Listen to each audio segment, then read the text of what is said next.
corporate baddie, and senior strategist. To all your favorite brands, trained as a journalist, she helps brands tell their story. Welcome, Babalwa Nyembezi. Welcome to TNJ Chronicles. I'm so happy to be here. I'm always so surprised when people can pick up from my bio what I've done. I don't know why it's surprising, but it is. We're so happy to actually have you here. Obviously, we've got these beautiful lights and cameras, and we obviously have you here, in flesh, in person. And we basically going to obviously start off with your personal journey. Yeah. We just obviously want our viewers to really engage with you and actually get to actually really know where you come from. Can you please tell us a little bit of who Babalwa Nyembezi is? Yeah, sure. So, I grew up in KZN. I grew up on the south coast of KZN in Margate, actually. And I wanted to leave to go and build a life for myself and figure out what I wanted to do in the world. And I used to watch the news a lot with my dad because he's a news junkie. So we'd watch CNN, we'd watch, Sky, Bloomberg, and what I would see of what was representative of Africa always made me feel but that's not the Africa I live in. What's going on? Yeah. And so when it was time to decide what to do, I didn't know what I wanted to do, but my parents were cool, choose a degree. And I was sharp. I'm seeing a representation of Africa that's not the Africa that I'm living in. And so I decided to go and study journalism. I read somewhere that Rhodes was the best place to do that. So I went to go study journalism at Rhodes, not knowing where the hell Grahamstown was. Yeah. I decided to go and study journalism at Rhodes just because I wanted to put out to the world a different way of seeing Africans, a different way of demonstrating our story and showing people that we're cool. Yeah. There's not lions running around, and also not every single part of Africa is at war or burning. True. And so that's how I ended up studying journalism. Since then, I went into journalism.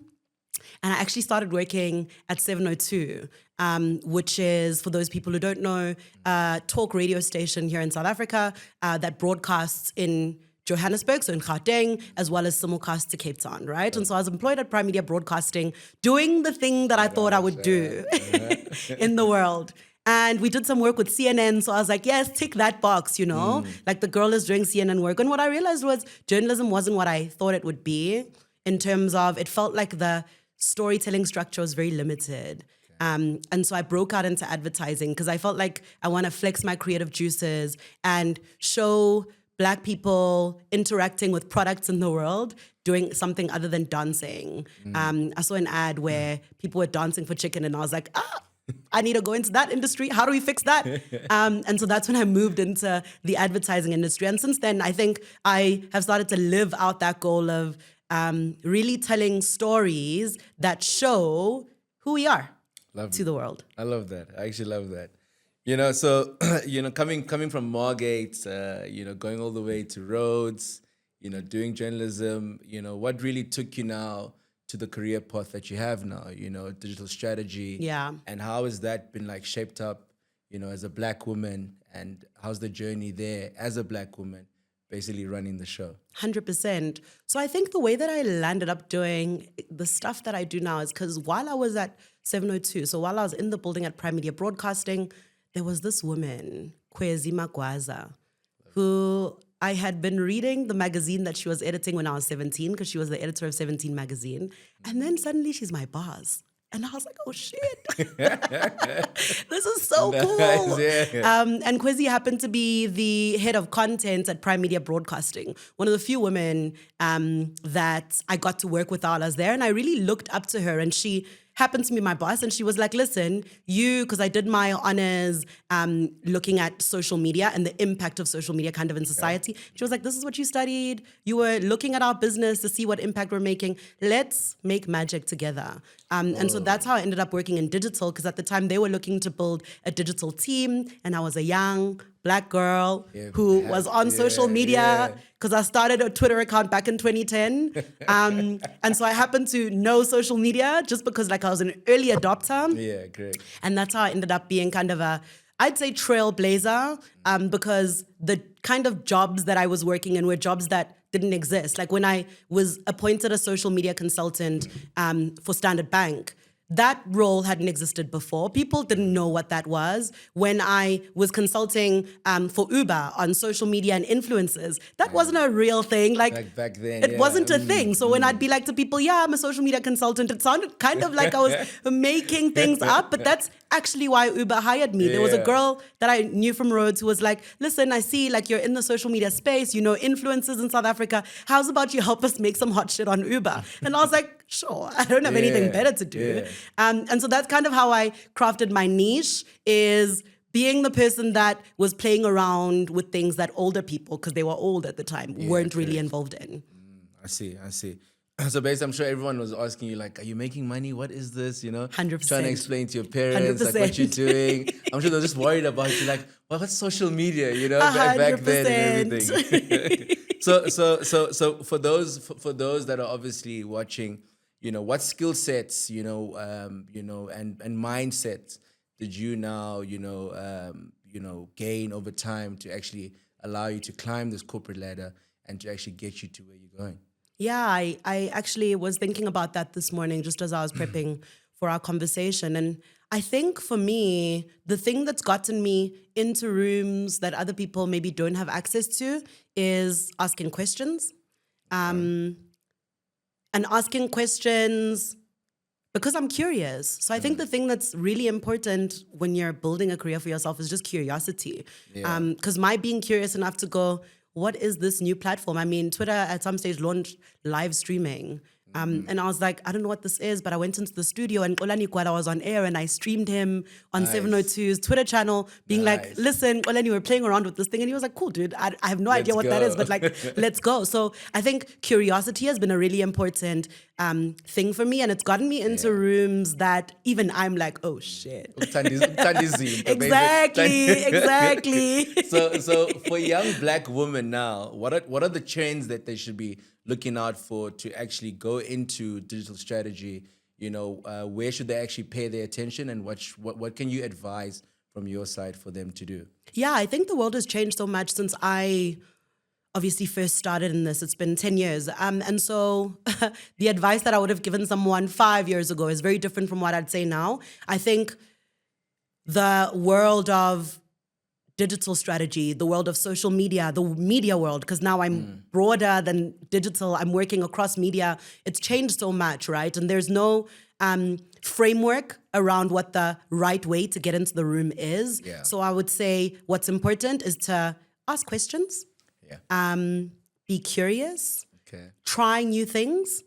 Very important to like try things and break things. One of the things that Kwezi taught me, because I am a perfectionist, or I'm a recovering perfectionist. One of the things Kwezi taught me when I started at 702 was, you guys, because I had a creative partner, Pumlani, and she was like to us, you guys need to break things faster. Like figure out how you're failing, but fail faster. Because the faster you fall, the faster you fail, the faster you're getting better at the thing. And I think a lot of young people are thinking a lot. So spending a lot of time conceptualizing, thinking, and then not really spending much time like putting the thing out into the world to see, is it working, is it not? So I think what's important, and this is advice for me, for the team that I'm working with at the moment, is let things fall and fail faster.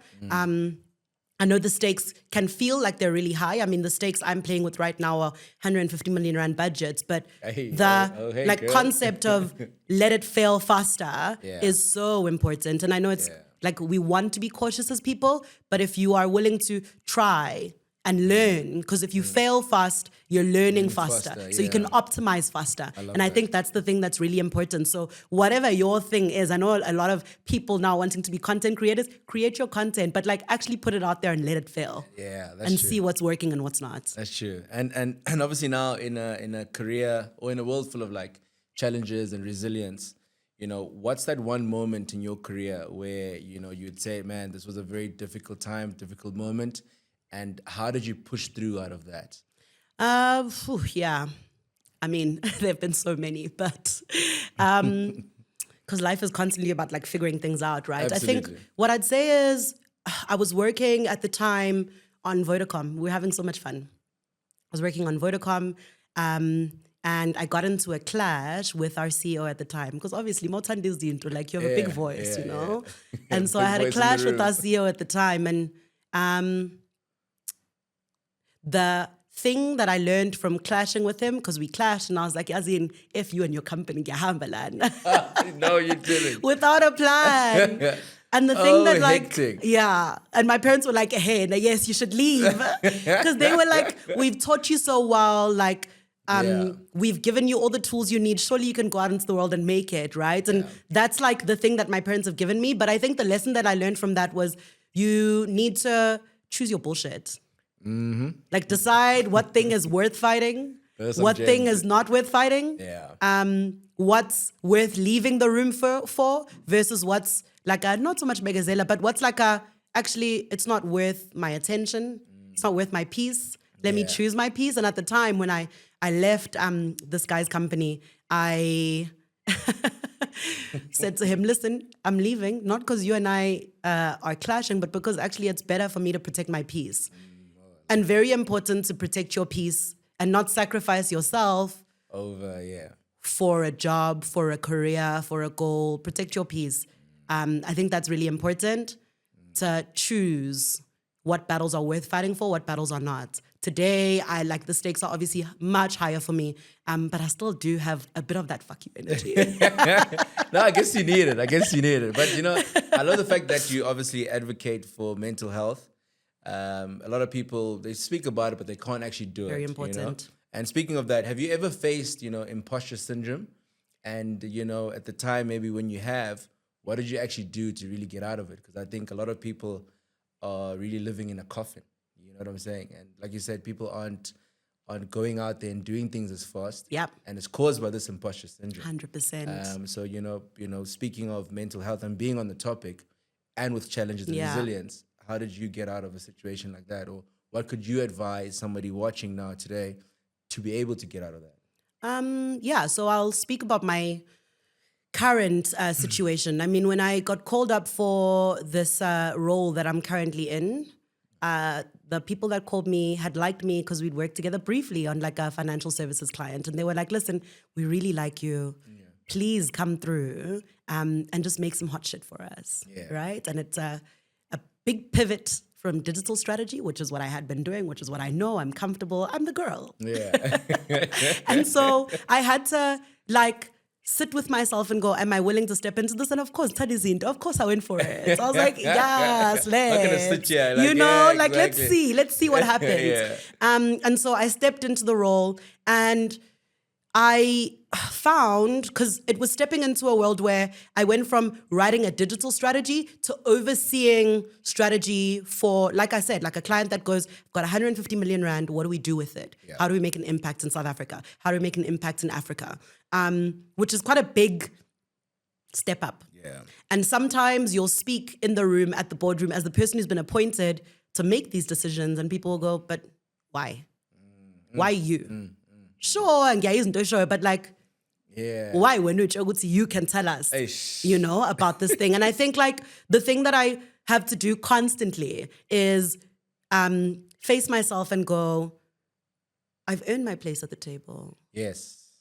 Like look in the mirror and go, yeah, but like you're that girl, you know? And it's not going to phase me right now. And just because it's 150 million and not maybe like 500,000 doesn't change the principle of the fact that you built this. Like you know how to build a brand. And so if someone's coming to you going, why you? Don't believe them. Like you said, I'm the girl. Yeah, you know what I'm trying to say? Back yourself. Like, like know what got you into the room. And the thing that got you into the room isn't other people believing in you. Other people believed in you because you're the girl. So like, know that you're the girl. Or for the guys, you're the guy. But like, know that you're that bitch, you know? And so I think that's always really important for me. I still face imposter syndrome, but I'm not gonna not show up because I'm questioning myself. Instead, I go, what the hell? Yeah. And I remind myself of all the things that I've done, all the awards that I've won, all the award bodies I've judged.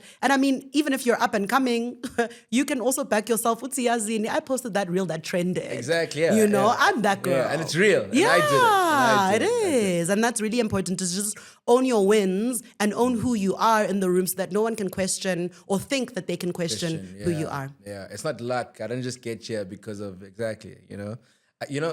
actually takes a lot of leadership, takes a lot of strength.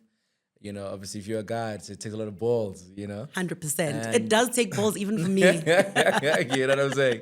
And, obviously, speaking of leadership, you're not just a leader at work, you're also a leader in the household, And how has, obviously, motherhood and being a mother, congratulations. Shout out. To a beautiful daughter. And how has being a mother, really equipped you, in your leadership skills and your strategies? Whether in the workplace and basically even in your social life. Empathy. Becoming a mom has made me softer, but also harder. I know what my limits are. I know what the boundary needs to be because there's something that's a bit more important than everything else that's happening around me. I mean, my daughter literally relies on me and her dad for life. Yeah, of course. So I need to prioritize better, but also it's helped me be more understanding and be more gracious towards people. And I think that's an interesting thing, right? You'd think becoming a mother, maybe you're going to be more hardcore, but I've found that it makes me, more empathetic. I'm more willing to give grace. So even at work, I think it's made me a better leader because I'm more willing to, okay, let's hear. Let's figure it out. Let's solve it. Because now I have a wider perspective of things aren't burning. Yes, yes, it looks like it's burning here because maybe this one client is upset. But in the wider scale of things, what else is happening? Yeah, exactly. That's true. How are things looking? And I think that has helped me be a better leader at work. It's helped me be a better friend to my friends. It's I find that my relationships are richer. Because I have more perspective. I think it's given me more depth as well. So I've got more depth to give to the people around me, whether it's at work or more especially in my personal life with my friends and family who I love so much. So it's true when they say kids are a blessing. Kids are such a blessing. Yeah, I mean, when you say it's actually just given a lot of richness, I guess that's God's hand in every single way. And, in terms of that, you really get a lot of women today who, young black women who are really struggling with, do I, get a corporate career? Yeah. Do I get pregnant? Yeah. How what's your advice to them?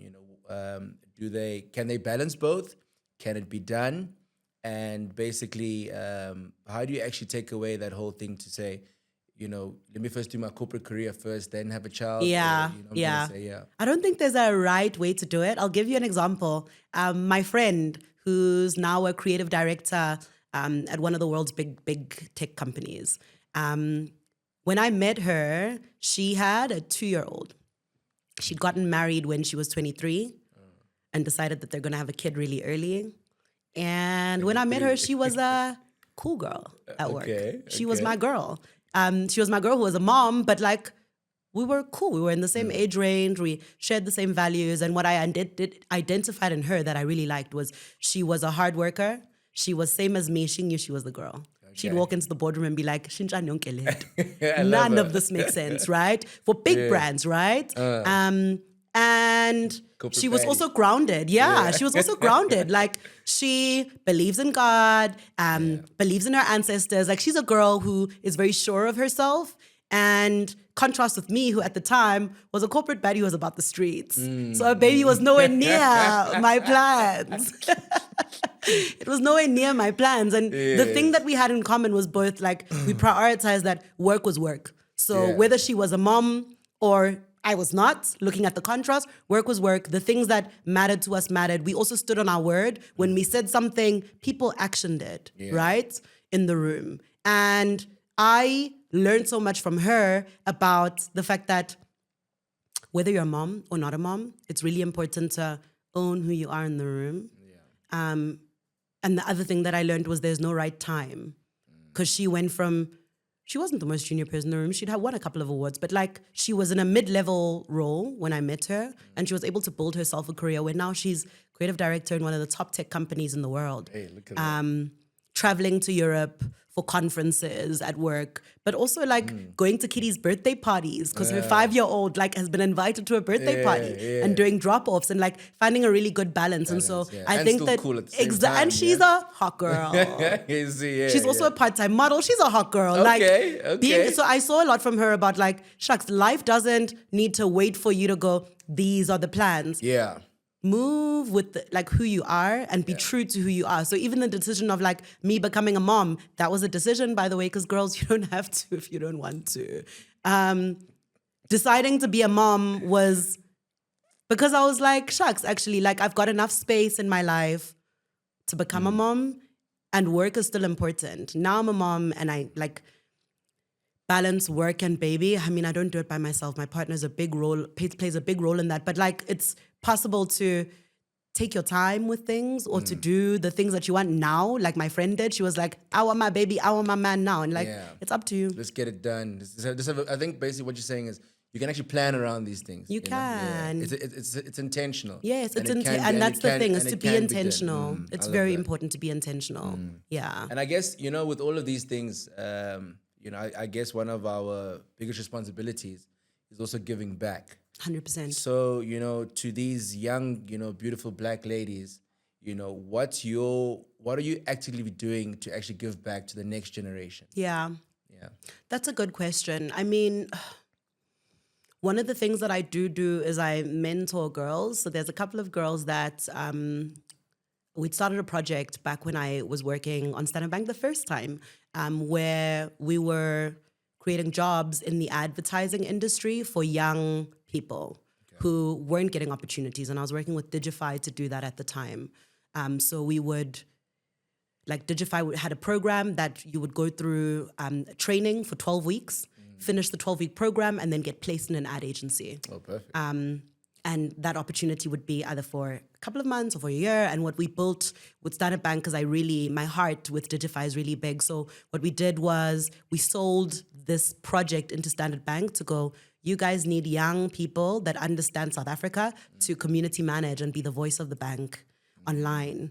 And so we built this program where we would take these young people in from finishing this project, and they would feed into the Standard Bank project and come and work as community managers. Lovely. And the opportunity once you're in the agency as a community manager is that you can grow beyond the program. Then now you're community managing, but you see, maybe I want to be a writer, maybe I want to be an art director, and maybe I want to be in strategy, right? And you get to see the world of being in an agency without just like a week of like coming in and then out. And so things like that are things that I'm really passionate about. And a lot of the people that we started that program with, and now my mentees, like one of them got placed at Standard Bank. Like now he's working inside the bank. He's actually the client that's briefing the agency. Okay. Some of the girls are social media leads. And like, I think the thing about working on projects like that is it's important to me to make it obvious that the advertising industry has been known as very white for a very long time. Yeah, true. In rooms that I'm in still, the kind of boardrooms I sit around, there's still a lot of white men making big decisions and senior roles, which is why when I make a decision, it's like, who the hell are you? Who let this girl into the room? But it's important for me to let other girls into the room, let other Black boys into the room, so that I'm not the only one. Like, I don't want to be at the boardroom by myself. I want to say something and someone goes, yes, actually, because like they get my worldview. And that's something that's really important for me, because this vision that I had when I was a teenager of African stories being told by African people and us leading kind of how brands show up, right, in the world is very important to me. And so that's why it's important to empower other young people to go, actually, maybe you should be the next voice in the room that's making decisions when I'm not in the room, so that I don't always have to be the person that's in the room. That's correct. I know that there's a voice that makes sense even when I'm not there. I actually love that. I love that. You're making a lot of change, eh? And Trying. What legacy in the digital space, the digital strategy space, are you leaving, going, from here and beyond? I think it's to what I said. I think it's really important for young Black people to believe that they have a voice, to believe that their voice is important. And I think my being me, the way that I am, authentically, unapologetically, shamelessly, corporate baddie. okay, means that other young Black people should not only look at me, but come to me and go, hey, mfethu, senza kanjani? Yes, So that we can get in and do this. And I mean, the Digify project was a formal way of setting up and doing that. But so, like, I'll do informal things like I'm doing a 12-week social media workshop, sign up, join, let's get this knowledge, let's go. Here are the resources. Here's how you build your business on social media. And that's me going, guys, like, let's open up the doors so that the table has space for more people. I've even seen you even have a nice, beautiful podcast, very inspiring. One of the ladies in my team was saying, oh, she's got that podcast. I actually know from the podcast. Oh, I love the podcast. I love the innovation. I love the stride. I love, basically from what we've been talking about, having a voice is one of the biggest parts of anything, and today we were blessed to obviously having you here and hearing your beautiful voice and hearing your story. Thank you so much, really. Thank you so much, guys. I'm really grateful for the platform. And also, I want this platform to grow. Speaking of like young Black people being empowered, this platform is the epitome of that. And so all the best to you guys. May you grow and grow. Nibe ne sub-Saharan African footprint, We're receiving that. I really want that for you guys. Thank you. Welcome to TNJ Chronicles. Ladies and gentlemen, that was Babalwa Nyembezi. Thank you. Thank you.